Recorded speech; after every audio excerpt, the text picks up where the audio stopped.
কৃষ্ণ, রাধে রাধে। আশা করি বন্ধুরা সকলে ভালো আছো। আমি আমার গোপাসনার পরিবার সকলে ভালো আছি। আমি এসেছি আমার বোনের বাসায়, সকলেই জানেন। তো সমস্যায় পড়ে গেছি। তো বৃহস্পতিবার যদি ভগবান কৃপা করে আমি আমার বাসায় চলে যাব, তখন আমার সকল গোপাসনাদের আপনাদেরকে দর্শন দিতে পারবো।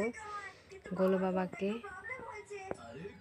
বৃন্দাবনের ব্রজগোপাল, কৃষ্ণ বলরাম, রাধা মাধব, গৌর নিতাই, জগন্নাথ বলরাম, সুভদ্রা মহারানী, পঞ্চতত্ত্ব সবাইকে দর্শন করতে পারবেন।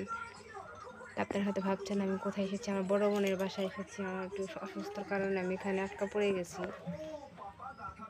তো আমি বৃহস্পতিবার চলে যাব।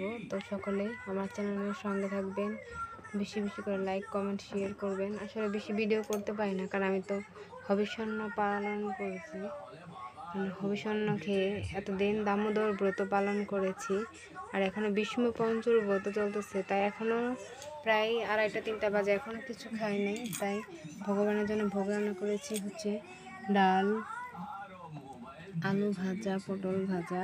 আর ভগবানের ভোগ লাগে আমি যেটা খাবো হচ্ছে কুশল প্রসাদ, আখ আর হচ্ছে আপেল।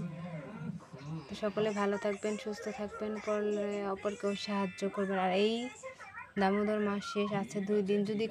যদি বৃন্দাবনে ভগবানের আশীর্বাদ পেতে ভোগ লাগাতে চান, অবশ্যই আমার কমেন্টে বলতে পারেন। আমি বিকালে কিছু পাঠিয়ে দেব।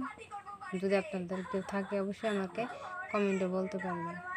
হরে কৃষ্ণ, রাধে রাধে। আর সকলেই ভগবানকে দীপ জ্বালাবেন শেষ আজ আর কাল। আর কলার খোলেও কিছু মাহাত্ম্য আছে, আপনারা যদি জানতে চান সেটা আমাকে বলবেন। ওটার মধ্যেও দিয়ে দামোদর মাসে ভগবানকে দীপ দেখানো হয়। তাই আমি যেখানে এনেছি আমি দেখাবো, আপনারা সেই ভিডিওটাও দেখতে পাবেন, শর্ট ভিডিও। হরে কৃষ্ণ, কৃষ্ণ কৃষ্ণ হরে হরে, হরে রাম রাম রাম হরে হরে। জয় শ্রীকৃষ্ণ, রাধে রাধে।